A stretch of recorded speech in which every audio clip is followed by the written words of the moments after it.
Ada dua sistem vokal di dalam bahasa Ibrani, yaitu yang pertama sistem vokal matres leksionis dan yang kedua sistem vokal masora yang sering dipelajari oleh mahasiswa teologi dalam buku-buku teologi, buku-buku tata bahasa Ibrani adalah sistem vokal masora. Jadi tanda vokalnya ada seperti ini, dia berupa titik dan garis. Sedangkan pada sistem vokal matres leksionis dia gundul, jadi tidak ada tanda titik atau garis yang digunakan sebagai vokal. Lalu bagaimana? Nah, disebut matres leksionis adalah bahwa di antara huruf-huruf konsonan ada yang difungsikan juga sebagai huruf vokal. Nah, ini biasanya kita sebut kalau di dalam bahasa Arab itu Arab gundul seperti itu. Ternyata di Ibrani juga ada. Bahkan kalau kita melihat teks-teks Ibrani sampai sekarang pun mereka menggunakan sistem ini, sistem matres leksionis. Nah, justru sistem vokal masora itu adalah yang lebih kemudian. Jadi ini sekitar tahun 600 munculnya. Nah, kalau sistem vokal masora kita temukan di dalam banyak buku tata bahasa Ibrani menggunakan vokal-vokal yang dibuat oleh masora, kira-kira seperti ini vokalnya, tanda vokalnya. Ini kan semua vokal, tanda vokal. Nah, sedangkan dalam matres leksionis kita tidak menjumpai adanya titik dan garis yang berkeriapan di bawah. Dan kita bertanya, lalu bagaimana bacanya? Nah, ternyata ada dalam matres leksionis menggunakan aksara-aksara yang digunakan sebagai konsonan juga difungsikan sebagai vokal. Jadi dalam matres leksionis ada 5 aksara yang digunakan juga atau difungsikan juga. Jadi selain dia sebagai konsonan, dia difungsikan juga sebagai vokal. Nah, makanya mereka bisa tetap baca gitu. Nah, apa saja aksara tersebut? Kita akan coba lihat. 5 konsonan yang digunakan sebagai vokal, difungsikan juga sebagai vokal adalah alef, he, waf, yud, dan ayin. Alef, he, waf, yud, dan ayin. Nah, alef kita tahu dia sebagai konsonan, dia seperti ini, diam. He adalah sebagai H, waf adalah sebagai W, yud adalah sebagai Y, dan ayin adalah sebagai diam, silent. Itu jika mereka sebagai konsonan. Tetapi dikatakan sebagai matres leksionis, yaitu konsonan yang difungsikan juga sebagai vokal. Nah, alef itu sebenarnya bisa A, bisa I, bisa E, bisa O. Loh Pak, kok begitu, nanti bagaimana gitu? Nah, nanti kita akan jelaskan. Kemudian kalau he, dia sebagai A. Nah, waf, dia sebagai U atau O.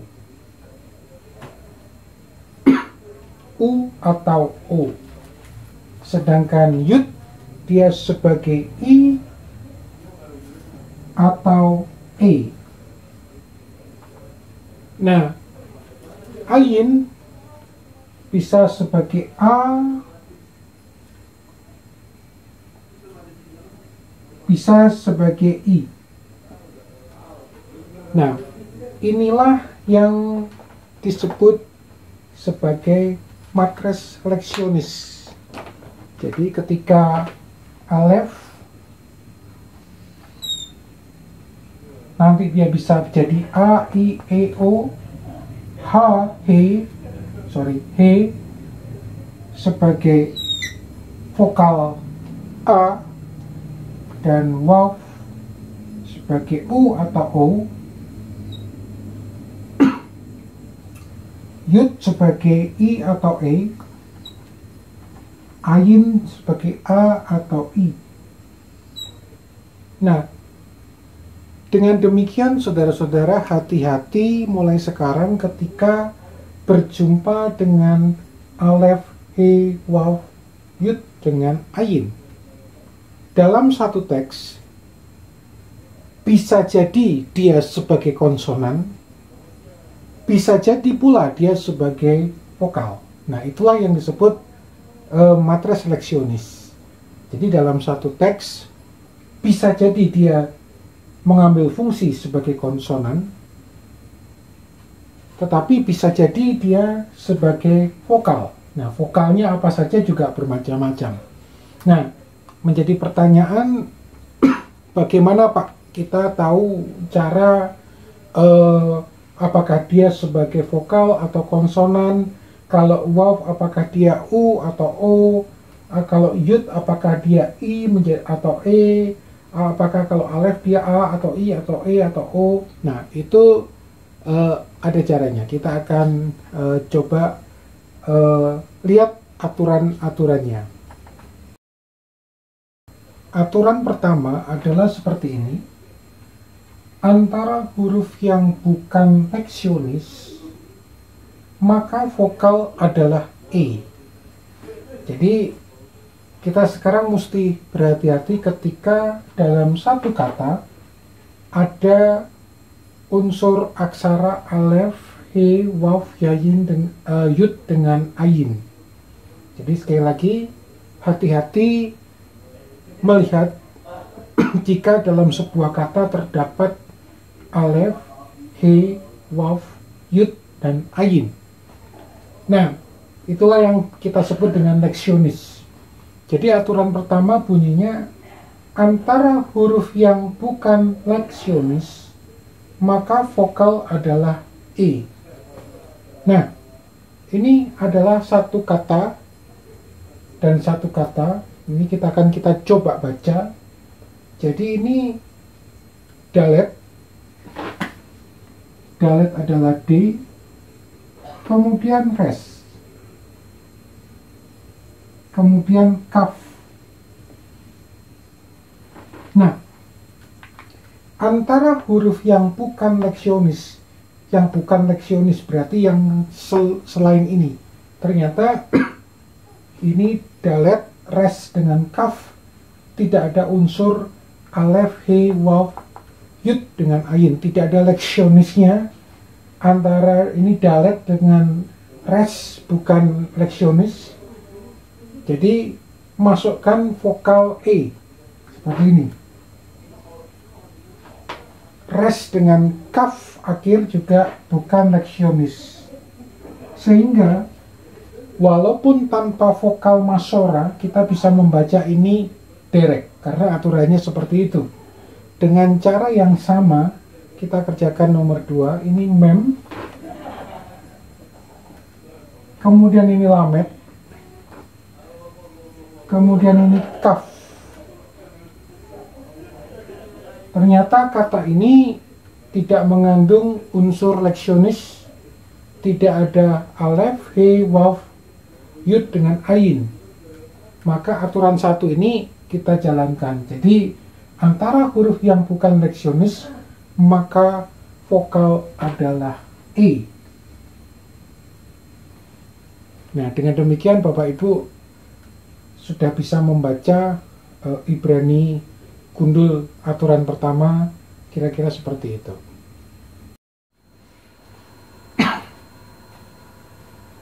Aturan yang kedua adalah sebagai berikut. Pemula boleh mengasumsikan Alef sebagai A.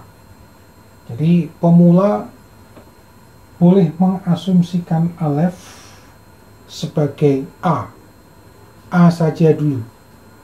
Walaupun nanti dia bisa menjadi I, bisa menjadi O, bisa menjadi E, tapi pemula boleh mengasumsikan Alef sebagai A. Jadi misal saya punya kata seperti ini. Nah, kita sudah harus terbiasa ketika melihat sebuah kata, mata kita harus terlatih untuk menangkap, oh ternyata ini ada leksionisnya.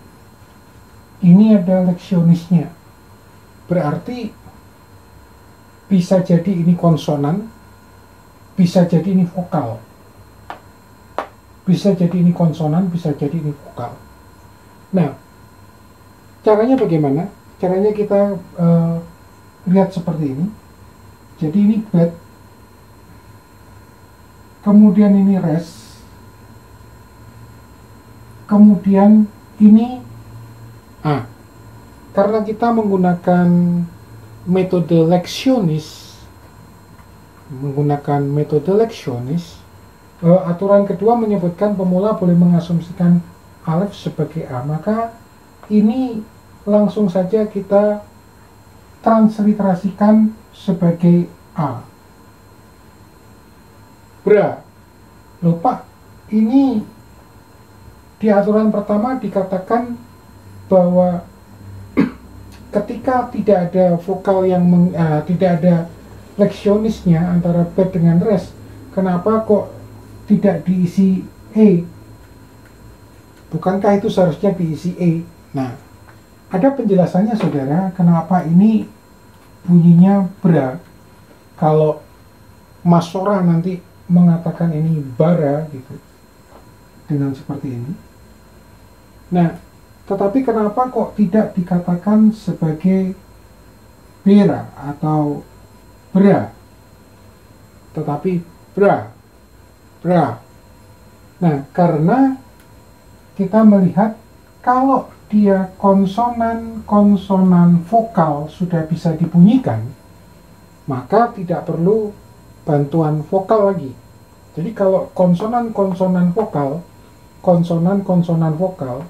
tentunya sudah bisa dibunyikan, sudah bisa berbunyi, maka dia tidak perlu memerlukan vokal untuk bantuan lagi, walaupun nanti Mas Sora membacanya sebagai bara, seperti itu, bara. Tetapi leksionis membacanya sebagai bra. Nah, dengan cara yang sama, ketika saya menemukan teks ini, nah ini langsung kita lihat, oh ini ternyata vokal dan ini konsonannya. Alef di sini berfungsi sebagai vokal. Makanya dengan mudah kita langsung membaca ini adalah al dan ini adalah bra. Itu adalah aturan yang kedua. Aturan selanjutnya adalah aturan 3. Bunyinya adalah sebagai berikut. Jadi A, O, dan E, A, O, dan E digolongkan sebagai bunyi tumpul. Sedangkan I dan U digolongkan sebagai bunyi yang tajam. Nah, dalam sebuah kata, dalam sebuah kota, biasanya polanya bergantian. Dari tumpul, tajam, tumpul, dan seterusnya.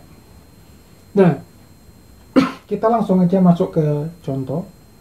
Jadi saya mempunyai dua kata ini, kita akan coba membacanya bagaimana. Nah, huruf yang pertama adalah bed, kemudian res, Kemudian, nah, aturan yang kedua, bahwa pemula boleh mengasumsikan alef sebagai A, ini A. Kemudian, ini saja berarti kita sudah bisa baca. Bra. Tinggal bagian yang ini. Nah, di sini ada yud. Ada yud. Yud bisa I atau bisa E. Nah, menentukan apakah dia I atau E pakai aturan ini. Jadi A sudah digolongkan sebagai tumpul. Sedangkan yud bisa I bisa E. Berarti seharusnya kalau di sini yud karena yud I tajam, E tumpul, dan aturannya biasanya bergantian tumpul tajam, berarti ini tumpul, ini tajam, berarti yudnya ini mengambil bunyi I tajam, tidak mengambil bunyi E yang tumpul karena sama-sama tumpul nanti. Berarti ini adalah kalau saya mau bagi seperti ini, shin, kemudian yudnya mengambil yang tajam, kemudian I. Jadi ini bacanya Bereshit. Nanti kalau Masora membacanya sebagai Bereshit, leksionis membaca sebagai Bereshit. Nah, begitu juga selanjutnya seperti ini. Mata kita sudah harus terlatih. Oh, ini ada leksionis di sini nih. Nah, cara membacanya gimana? Cara membacanya kita terapkan aturannya. Oh, di sini ada leksionis, di sini ada bukan leksionis. Berarti di sini langsung saja A. Kita pakai aturan yang kedua bahwa pemula boleh mengasumsikan alef sebagai A, kemudian di sini L, lamet. Nah, ini saja kita sudah bisa bunyikan al. Al. Nah, kita bertanya sekarang. Ini leksionis, ini leksionis. Nah, apakah ini sebagai konsonan ataukah sebagai vokal? Jadi, ketika leksionis ada dua leksionis, ini sebenarnya aturan berikutnya. Ketika ada dua leksionis seperti ini, leksionis yang pertama berfungsi sebagai konsonan. Dengan demikian, ini adalah konsonan H, bukan vokal. Nah, ini ada yud. Yudnya ini kan jadi masalah. Apakah ini I atau E? Gitu. Nah, kita pakai aturan ini. Di sini sudah al, berarti di sini adalah tumpul. Berarti yud di sini harus mengambil bunyi yang tajam, yaitu I.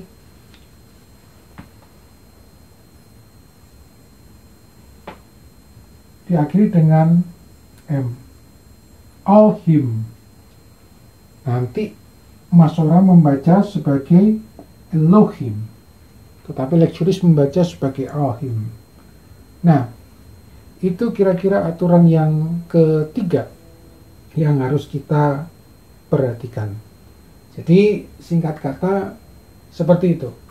Bunyinya digolongkan tumpul dan tajam, A, E, A, O, E sebagai tumpul, kemudian I dan U tajam. Dalam sebuah kata biasanya bergantian tumpul, tajam, tumpul. Nah, aturan ini sebenarnya untuk menentukan di sini nih, apakah waw sebagai O atau U dan yud sebagai I ataukah E. Kira-kira seperti itu. Aturan yang keempat adalah sebagai berikut. Jadi jika dua leksionis muncul bersamaan, maka leksionis yang pertama adalah konsonan dan leksionis yang kedua adalah vokal. Jika dua leksionis bersamaan muncul, maka leksionis pertama adalah konsonan dan leksionis kedua adalah vokal. Kita lihat contohnya langsung. Nah, ini adalah dua kata. Kita melihat, mata kita langsung melihat bahwa untuk kata pertama, oh ini leksionis, leksionis, leksionis. Nah, yang dimaksud dua leksionis bersamaan muncul seperti ini. Maka leksionis yang pertama ini nanti menjadi konsonan dan ini adalah vokal. Nah, kita coba akan baca. Berarti sesuai dengan aturan kedua, ini A, kemudian ini lamet. Nah, ini konsonan. Berarti ini H. Karena ini sudah tumpul, maka yud mengambil kirek dengan mem. Nah, bacanya adalah alhim. Ini sebenarnya adalah E, tapi kita mengikuti aturan yang kedua membacanya sebagai A. Nah, nanti Mas Sora membacanya sebagai Elohim. Kita boleh membacanya sebagai Alhim. Nah, begitu juga ini malah 4 nih. Leksionis semua. Ya gampang, kita bagi aja 2. Kita bagi aja 2. Nah, leksion berarti ada 2 suku kata. Leksionis pertama konsonan, berarti ini konsonan. Ini konsonan. Ini juga konsonan. Nah, caranya gimana? Ya kita masukkan aturannya. Berarti ini konsonan W. Nah, biasanya kata Ibrani selalu diawali dengan tumpul. Berarti ini kita bisa tentukan W. Nah, kemudian ini konsonan H. Kemudian ini berarti kalau tidak tumpul berarti ini tajam. Yudnya mengambil yang tajam. Hi. Nah, nanti Mas Sora membaca wayehi, wehi, wayehi. Ya memang ada sedikit perbedaan, tetapi ketika kita leksionis lebih membantu kita cepat di dalam membaca. Memang nanti harus disempurnakan dengan Mas Sora, jadi saling melengkapi. Tetapi paling tidak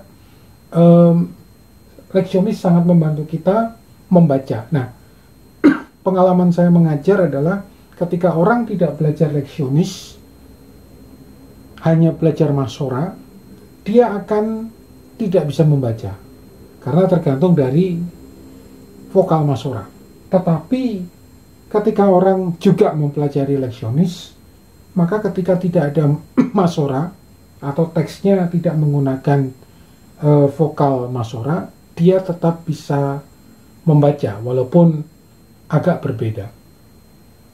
Itu aturan yang keempat. Aturan yang kelima adalah jika 3 leksionis muncul bersamaan, maka leksionis yang pertama adalah konsonan, leksionis yang kedua adalah vokal, dan leksionis yang ketiga adalah silent atau diam. Jika 3 leksionis muncul bersamaan, maka leksionis yang pertama adalah konsonan, leksionis yang kedua adalah vokal, dan leksionis ketiga adalah silent atau diam.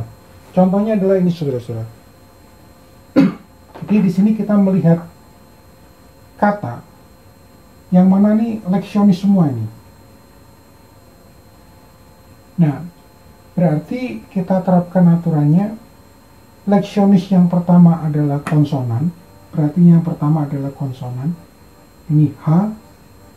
Leksionis yang kedua adalah vokal, vokal. Nah, ini wav. Wav itu bisa U atau O. Nah, untuk kasus ini, ketika dia 3 muncul bersamaan, maka dia mengambil yang tajam. Jadi ini adalah hu. Kemudian leksionis yang ketiga, Ini leksionis yang kedua. Leksionis yang ketiga adalah silent. Jadi ini adalah who. Dengan yang cara yang sama, leksionis yang pertama adalah konsonan, yang kedua adalah vokal. Yud bisa I, bisa O, dan dia mengambil yang tajam yaitu I, dan yang terakhir adalah Aleph, dia sebagai silent, sebagai diam. Jadi sama saja dia sebagai konsonan, hanya saja dia diam. Nah, itu adalah aturan yang kelima.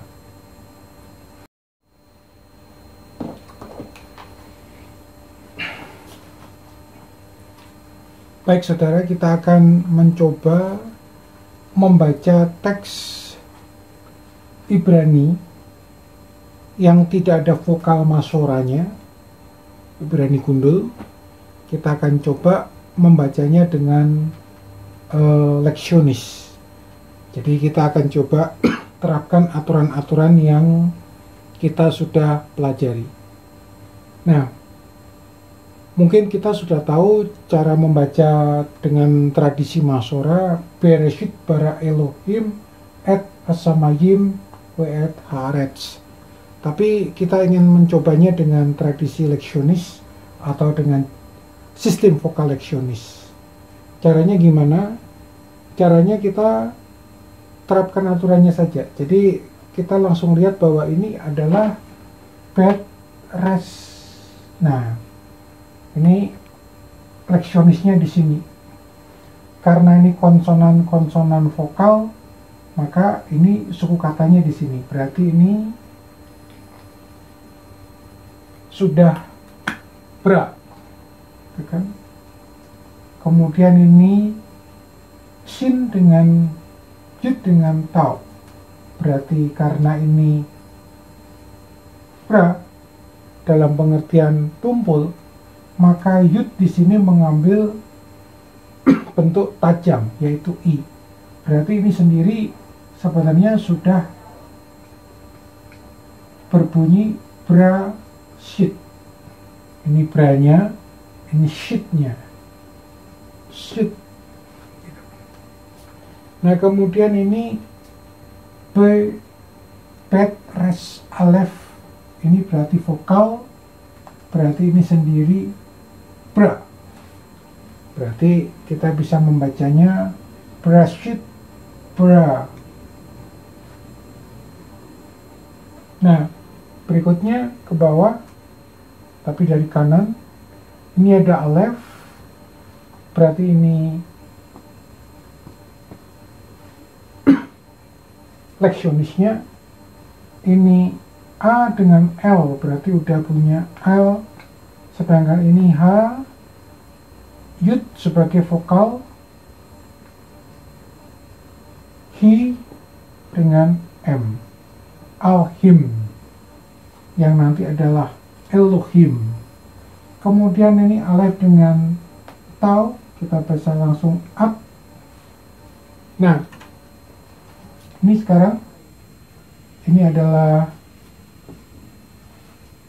leksionis, ini leksionis. Nah, tetapi leksionis di awal dia sebagai konsonan, berarti ini adalah S. Seperti itu. Kemudian di sini ada mem, yud dengan M. Ini mim. Berarti ini bacanya has mim. Nanti orang Masora membacanya hasmim, hasmayim. Nah, ini ada dua leksionis. Kita terapkan aturan sebelumnya bahwa ini adalah konsonan, ini vokal. Berarti ini konsonan, wat gitu. Nanti Masora membacanya sebagai we'et. Nah, begitu juga yang ini. Ini konsonan vokal, berarti ini dua leksionis, ini konsonan, ini vokal. Berarti H, reds. Ini antara res dengan sade tidak ada, harus perlu vokal bantuan sehingga arets.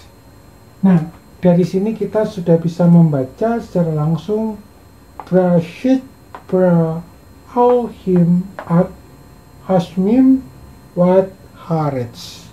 Nanti Mas Ora membaca Bereshit para Elohim et asamayim we et haaretz. Brashit bra Elohim et hasmayim we et haaretz. Brashit bra Elohim et hasmim we et haaretz. Nah, itulah cara membaca dengan menggunakan sistem leksionis. Bapak Ibu bisa melatih untuk teks yang lain.